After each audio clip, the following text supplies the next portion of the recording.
Para pelaksanaan pembangunan Balai Latihan Kerja Unit Pelaksana Teknis Pusat di Kelurahan Tanjung Raman, Disnaker mengambil langkah awal dengan meminta pendampingan ke Kejari Kota Praumulih.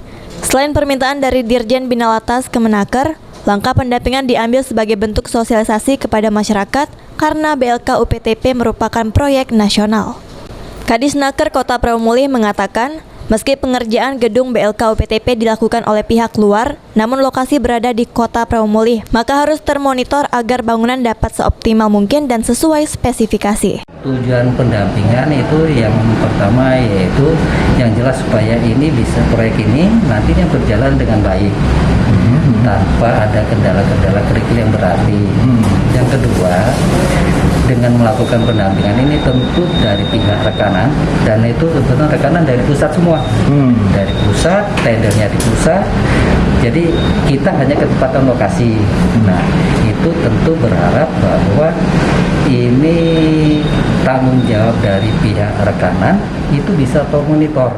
Di proyek pembangunan BLK UPTP ini merupakan BLK terbesar di Sumatera karena ada 14 program dengan 35 jurusan. Meski dibangun secara bertahap atau multi-year, akan tetapi ditargetkan rampung 2 hingga 3 tahun ke depan. Sementara Kepala Kejaksaan Negeri Kota Praumulih menyambut baik langkah yang diambil Disnaker.